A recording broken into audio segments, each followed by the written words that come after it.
Un cálido saludo a todos los amigos y espectadores a este nuevo programa, Lo que el libro se llevó, temporada 1, episodio 5, parte 2. Y bueno, normalmente cuando alguien encuentra un diario personal oculto, pues la expectativa inmediata es leer secretos escandalosos o chismes jugosos. Claro, o quejas interminables sobre lo injusto que es el mundo, porque a fin de cuentas es el patrón predecible del comportamiento humano. Exacto. Es casi como si asumiéramos que la privacidad es siempre un sinónimo de un desahogo tóxico. Sí, históricamente el diario privado es ese lugar seguro donde volcamos nuestras frustraciones diarias, donde nos permitimos ser, digamos, mezquinos sin que nadie nos juzgue. Pues la historia cambia drásticamente cuando ese diario pertenece a la mente gobernante del imperio más grande del mundo antiguo. Y resulta que al abrir sus páginas, la tinta no dibuja ni una sola queja. Es algo que de verdad rompe todos los esquemas, porque este material es absolutamente fascinante precisamente por su naturaleza íntima. O sea, este texto nunca bajo ninguna circunstancia fue escrito para ser publicado. Son literalmente las notas mentales de alguien que tenía el poder absoluto. Sí, sobre la vida y la muerte de millones. Tal cual. Alguien intentando desesperadamente no perder la cordura ni la brújula moral en ese proceso tan abrumador. Y la misión de nuestra exploración de hoy, de esta inmersión profunda en los libros 1 al 4 de estas meditaciones, es justamente esa: extraer de estos apuntes milenarios herramientas prácticas, directas y de una modernidad que resulta hasta chocante. Es que lo es. Herramientas para lidiar con personas increíblemente difíciles o para gestionar el estrés aplastante de todos los días. Exactamente. Encontrar la paz interior sin tener que salir huyendo de las responsabilidades. Para quienes buscan un atajo hacia una sabiduría aplicable para no sentirse aplastados por el caos cotidiano, pues este es el lugar correcto.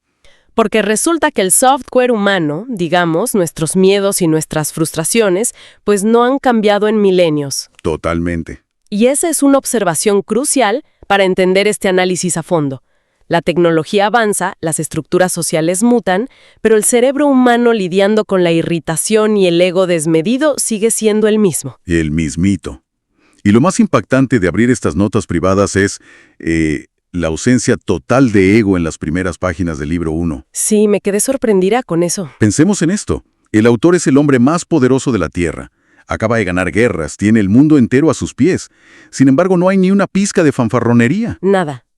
Cero. No alardea de sus victorias ni de sus conquistas territoriales. En su lugar, hace un inventario exhaustivo, casi obsesivo, de pura gratitud, detallando exactamente qué aprendió de cada persona que pasó por su vida. Y fíjate en qué es lo que agradece, porque no son grandes hazañas militares ni estrategias políticas. El enfoque está puesto puramente en el desarrollo del carácter. Anota, por ejemplo, lo agradecido que está por haber aprendido el buen carácter y la ausencia de cólera de su abuelo Vero. Claro. De su madre destaca algo interesantísimo, que es la sencillez y el refrenarse no solo de hacer el mal, sino incluso de tener la mera idea de hacerlo. Imagínate el nivel de control. Y de su padre admira profundamente la firmeza sin oscilación y la falta absoluta de vanidad. A ver, desgranemos esto. Pongámonos en los zapatos de alguien con poder absoluto. ¿No es todo este inventario un poco de falsa modestia? ¿Tú crees? Pues, si uno es el dueño del mundo, dedicar las primeras páginas de un diario privado a decir «soy quien soy gracias a que mi mamá era sencilla y mi abuelo no se enojaba», no sé, suena a un ejercicio casi forzado, ¿no te parece? Es una duda muy válida, entiendo por qué lo dices, pero lo fascinante aquí es recordar que nadie iba a leer esto. No estaba construyendo una imagen pública, o sea, no había redes sociales que alimentar. Buen punto. Desde una perspectiva psicológica, este ejercicio de gratitud es un mecanismo de anclaje fundamental. Al hacer este inventario, está estableciendo deliberadamente que su identidad no reside en su cargo de emperador. Porque ese cargo es temporal y circunstancial, supongo. Exacto. ¿Reside en las virtudes que otros le han modelado? Es una reestructuración cognitiva para anclarse a la realidad y bueno, evitar ser devorado por el abismo del poder absoluto donde todo el mundo te dice que eres prácticamente un dios. Entiendo. Es como construir un cortafuegos contra su propio ego. De hecho, luego menciona a uno de sus maestros, un hombre llamado Rústico, a quien le agradece algo muy específico. Ah, sí, la parte de la retórica. Sí, haberle enseñado a alejarse de la retórica vacía, de los discursitos ostentosos para impresionar a las masas. Le agradece, en términos modernos, pues, haberle enseñado a no ser un charlatán vendehumos y enfocarse en el trabajo duro del carácter moral. Exactamente. Ese es el cimiento operativo de todo su sistema mental. Antes de enfrentarse al mundo, se asegura de tener claro quién es y de dónde vienen sus principios. Y vaya que necesitaba ese cimiento bien sólido. Porque un poco más adelante, en el libro 2, encontramos uno de los pasajes más crudos y famosos de estas notas. Es su rutina de preparación mental al amanecer. Uf, esa parte es dura. Sí. Anota que apenas abrimos los ojos desde el alba, debemos decirnos a nosotros mismos con firmeza: hoy me toparé con el entrometido, con el desagradecido, con el soberbio, el taimado, el malicioso y el insociable. Básicamente un catálogo completo de los arquetipos más irritantes de la humanidad. Pero espera, analicemos esto con cuidado. Si me despierto un lunes por la mañana, me miro al espejo y me repito a mí mismo que el mundo está lleno de gente insufrible, maliciosa y soberbia, ¿no es esa la receta perfecta para volverme un cínico amargado? Suena a que vas a odiar a todos antes de salir. Exacto. Suena a que voy a odiar a todo el mundo antes de siquiera salir de casa a tomar un café. Es una reacción instintiva muy común pensar eso. Suena deprimente al principio. Pero el mecanismo psicológico aquí es contraintuitivo y profundamente efectivo. ¿En qué sentido? En que no se trata de fomentar el cinismo. Se trata de gestionar las expectativas para desactivar la respuesta de amenaza en el cerebro. Pensemos en lo que sucede en la amígdala cuando alguien nos insulta o nos traiciona por sorpresa. ¿Te paralizas o explotas? Claro, el cerebro lo registra como un ataque físico. Segregamos cortisol, nos enfurecemos. Al anticipar la hostilidad, le quitamos el factor sorpresa. El caos externo pierde su poder de secuestrar nuestro sistema nervioso. Claro, viéndolo así, es como ponerse una armadura mental antes de abrir la bandeja de entrada del correo electrónico del trabajo. Si uno ya asume que al menos un colega va a enviar un mensaje pasivo-agresivo copiando al jefe, o que alguien se va a cruzar bruscamente en el tráfico... Ya vas preparado. Exacto. Cuando finalmente ocurre, uno no se indigna. Simplemente dice, sí, esto es exactamente lo que esperaba. Esa es una analogía perfecta. Y lo fascinante aquí es el razonamiento que sigue a esa preparación. El autor no se queda en decir la gente es terrible y debo soportarla. Va un paso más allá hacia una empatía radical. Empatía. Con la gente que te hace la vida imposible. Está difícil. Pues afirma en sus notas que estas personas actúan de manera maliciosa o soberbia por su ignorancia de lo que es verdaderamente el bien y el mal. Reconoce que incluso la persona más insoportable del mundo comparte un linaje común con nosotros. No un linaje de sangre, sino que todos somos partícipes de la inteligencia y de una pequeña fracción divina, por llamarlo de alguna manera. Y reconocer esta humanidad compartida cambia por completo la reacción ante un ataque. Y para ilustrar eso, en sus reflexiones utiliza una metáfora biológica que es simplemente brillante: la analogía de los dientes. Escribe que los humanos hemos nacido biológicamente para la colaboración, igual que los pies, las manos, los párpados y las filas de los dientes de arriba y de abajo. Me encanta esa imagen. Es que afirma que enfadarse con otros seres humanos y entrar en conflicto es ir directamente en contra de nuestra propia naturaleza. Es una imagen poderosísima para ilustrar lo absurdo que es el rencor. O sea, imagínate por un momento que la fila superior de tus dientes decida ofenderse y pelear contra la fila inferior. Pues no comes. Exacto. El resultado inmediato es que todo el organismo pierde la capacidad de masticar, no puede alimentarse y eventualmente colapsa. Al entender que el universo humano funciona como un solo organismo interconectado, pues la hostilidad hacia otra persona deja de ser una ofensa personal. Entender teóricamente que debemos colaborar con personas difíciles, que son como nuestros dientes inferiores, digamos, es una cosa. Pero llevarlo a la práctica, aguantar la respiración y no reaccionar mal día tras día requiere una cantidad monumental de energía. Sin duda. Y eso nos lleva, lógicamente, a otro gran cuestionamiento que aparece en el libro 3 de estos textos. ¿Cómo administramos el poco tiempo que tenemos en este mundo?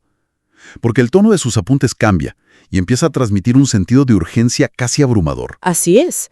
Entramos en reflexiones donde advierte constantemente que la vida se desgasta cada día, que el tiempo se escurre de las manos.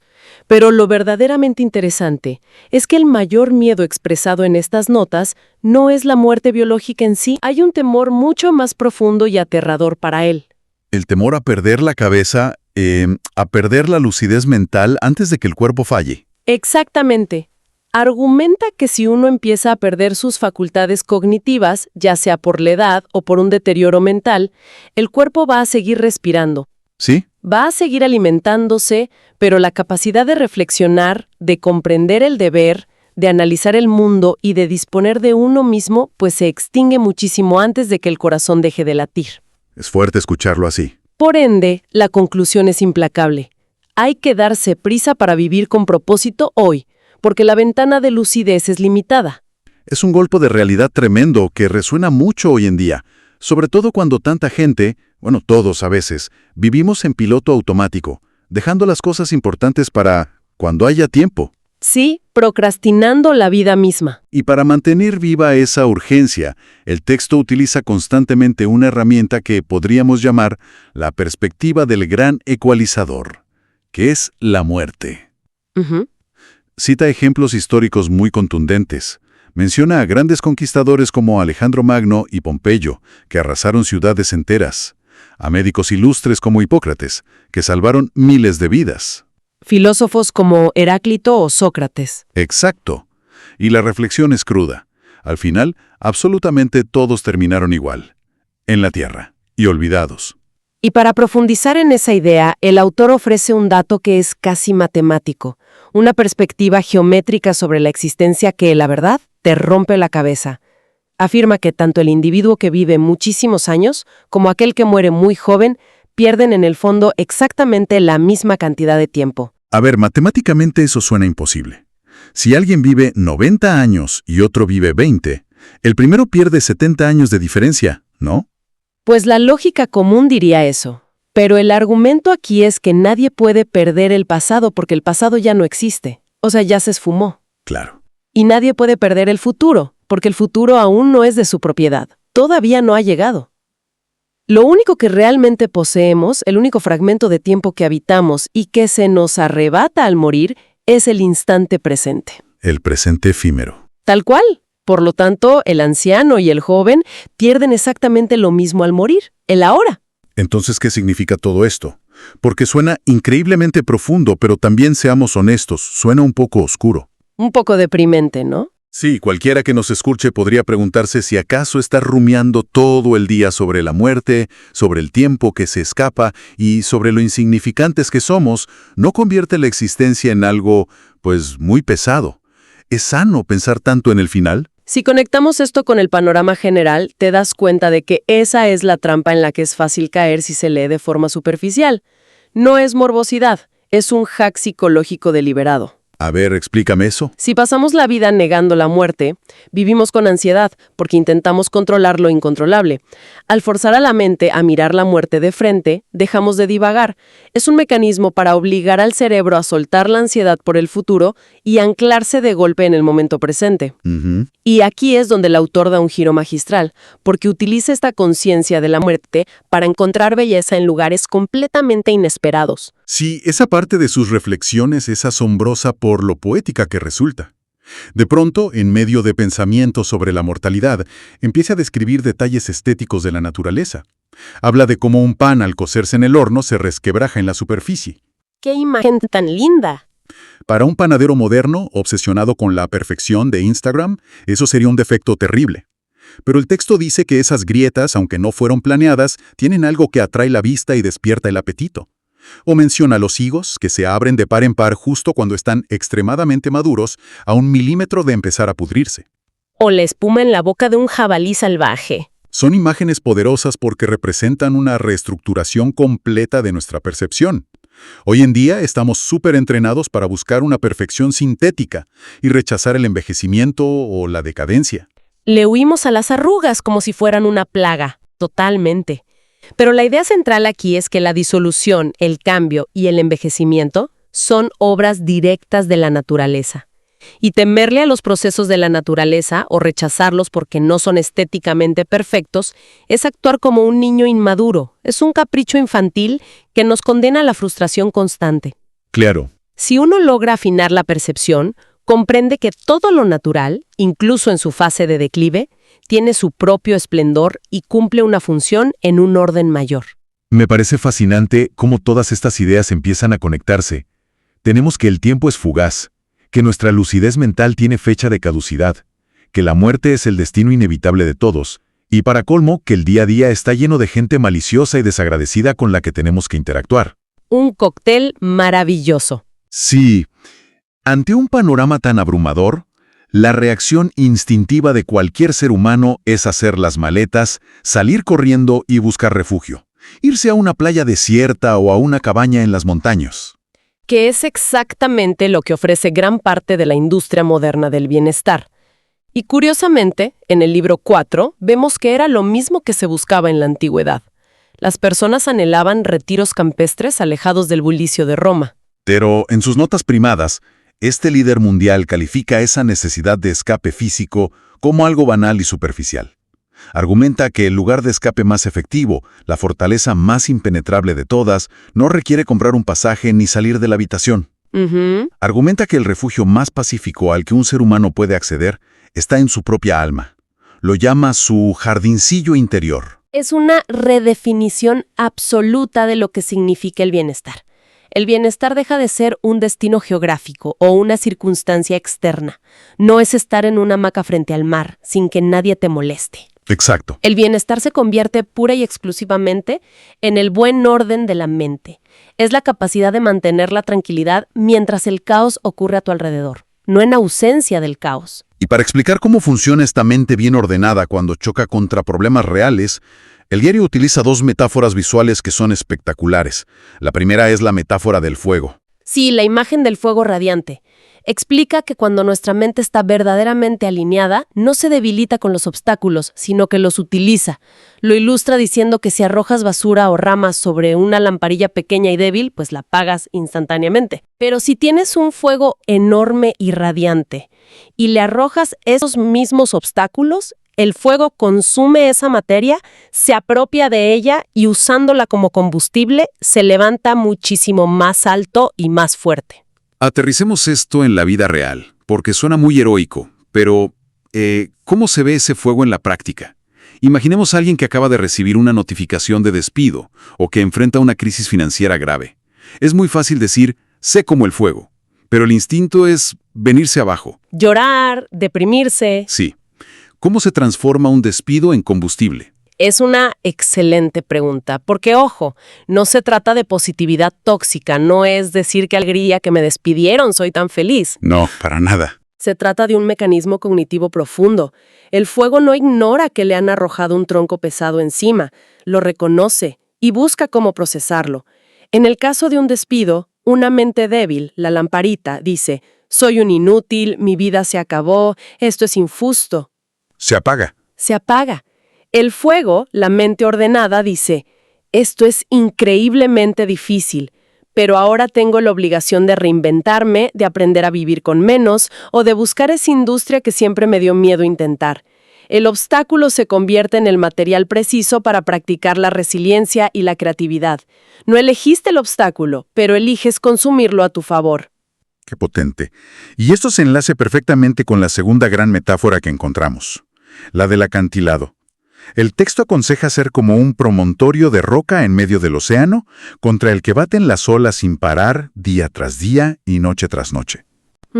El acantilado permanece completamente quieto, firme, mientras las aguas hierven, chocan y eventualmente sucumben a su alrededor. Y fíjate en la aplicación técnica de esa metáfora, porque exige un cambio radical en nuestra narrativa interna. Cuando sufrimos un contratiempo, el guión automático que todos usamos es «soy un desgraciado porque me acaba de ocurrir esto».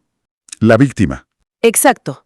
El autor rechaza de plano esa formulación lingüística. Propone que la mente verdaderamente fuerte invierte la frase y dice «soy afortunado porque, a pesar de haberme ocurrido esto, permanezco sin pena, No me rompo por el presente ni me aterroriza el porvenir. Aquí es donde la cosa se pone realmente interesante. Entonces, si lo entiendo bien, construir este refugio interior no se trata de aislarse en una cueva sin sentir nada.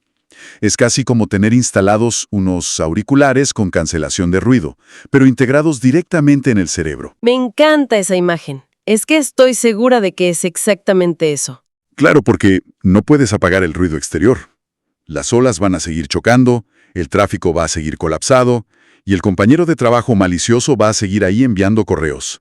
El ruido existe. Pero tú, con esa cancelación activa, decides qué volumen tiene ese ruido dentro de tu cabeza. Eliges qué interpretación haces sobre ese evento externo. Es que a veces sufrimos más en la imaginación que en la realidad. Totalmente. El texto es tajante al respecto. Si logras apartar de tu mente la queja de «estoy siendo perjudicado», de manera instantánea eliminas el perjuicio. Si tu mente no juzga un evento externo como un daño a tu carácter, el daño real, emocional, simplemente no existe. Esa idea central se condensa en un par de citas cortas, pero que te caen como baldes de agua fría. Hay una que resume toda esta perspectiva de vida. El universo es transformación, la vida es suposición. Es decir, todo a nuestro alrededor está cambiando físicamente. Eso es innegable. Pero nuestra experiencia de vida, si somos felices o miserables, depende al 100% de la suposición o la historia que nos contamos sobre esos cambios. Así es. Y luego incluye otra nota mental devastadora, citando a su vez al filósofo Epicteto, que le servía para mantener a raya cualquier ilusión de grandeza. Dice, «Eres una alma diminuta que lleva un cadáver». ¡Wow! Es una bofetada a la vanidad. Suena crudo, casi brutal, pero al mismo tiempo es inmensamente liberador. Pone nuestros dramas diarios en perspectiva de forma inmediata. Si solo somos un alma temporal cargando un cuerpo biológico frágil, ¿qué sentido tiene estresarse porque alguien nos miró mal en una reunión? Esa es precisamente la intención del ejercicio. Es recordar que el cuerpo, el estatus, la cuenta bancaria, todo eso es transitorio y vulnerable a la transformación del universo. Se esfuma. Sí, se esfuma. El verdadero núcleo de la identidad, esa alma diminuta o principio rector de la mente, es lo único sobre lo que tenemos control real y exclusivo. Y por lo tanto, es lo único que debemos proteger ferozmente de la corrupción de los juicios equivocados y las suposiciones tóxicas. Ha sido un recorrido verdaderamente intenso por la mente de un líder del mundo antiguo. Para ir sintetizando las lecciones prácticas que hemos extraído de estas 4 primeras partes de sus diarios, pues vemos un mapa de acción clarísimo. Todo comienza con la humildad radical, basar el carácter en la gratitud por las virtudes que otros nos han enseñado, anclando el ego. Luego, la necesidad imperiosa de ponerse esa armadura mental cada amanecer para colaborar con el caos humano, recordando que incluso la persona más difícil es parte de nuestro ecosistema, y odiarla es como si nuestros propios dientes se atacaran entre sí. Y a eso le sumamos la perspectiva del tiempo. Entender matemáticamente que lo único que poseemos y podemos perder es el presente inmediato. Por lo tanto, la clave no está en vivir con terror a envejecer, sino en afinar la percepción para encontrar belleza y asombro en la imperfección de la hora, como quien aprecia las grietas de un pan recién horneado. Para, en última instancia, usar todo eso para construir ese famoso refugio interior inexpugnable. Convertirnos en ese acantilado, o en ese gran fuego que no huye de la adversidad ni de las crisis, sino que las consume como combustible para fortalecerse. Bajo la premisa liberadora de que el daño no existe si decidimos no juzgarlo como tal. Y es vital subrayar la relevancia crítica de estas prácticas hoy en día, para quienes nos escuchan. Vivimos en una era saturada de sobreinformación, de notificaciones constantes, de algoritmos diseñados para indignarnos, en un estado de estrés crónico que parece ineludible. Sí, estamos agotados mentalmente. Estamos agotados. Es reconfortante darnos cuenta de que las soluciones más robustas y probadas no son nuevas tecnologías, ni aplicaciones costosas, ni retiros en el fin del mundo. Son ajustes internos. Son reestructuraciones cognitivas de la percepción que ya le funcionaban a la perfección hace milenios a alguien que gobernaba un imperio bajo presiones y conspiraciones que nosotros no podríamos ni imaginar. Absolutamente. El campo de batalla real siempre ha estado en la mente. Y para cerrar este análisis a fondo, hay un pensamiento provocativo que se asoma entre estas páginas y que merece que nuestra audiencia lo reflexione por su cuenta. A ver. En sus apuntes, el autor repite casi como una advertencia a sí mismo, que toda fama póstuma no es más que un olvido absoluto. Señala que ser recordado por la historia depende de que hablen de ti personas que también van a morir en un abrir y cerrar de ojos, personas que ni siquiera se conocen a sí mismas. En 100, 200 o 300 años, nadie recordará absolutamente nada de nosotros. Ni nuestros nombres, ni nuestros grandes éxitos laborales, ni afortunadamente, nuestros errores más vergonzosos. Todo esfuerzo por la gloria es inútil, porque todo se marchita y se convierte en una simple leyenda, mucho antes de desaparecer para siempre en el olvido del tiempo. Entonces, la pregunta final que queda flotando es esta. Si nuestra absoluta insignificancia cósmica es un hecho totalmente garantizado, ¿no nos otorga esa misma falta de importancia la libertad definitiva para dejar de paralizarnos por el juicio ajeno y atrevernos por fin a vivir de forma auténtica hoy mismo? Después de todo, si el líder del imperio más poderoso del mundo pudo sentarse en medio de campañas militares brutales y traiciones palaciegas para escribir en su diario sin soltar una sola queja, construyendo su propia paz interior, nosotros también podemos intentar que nuestro diálogo interno se parezca un poco menos a un muro de los lamentos y un poco más a ese fuego radiante. Hasta la próxima exploración.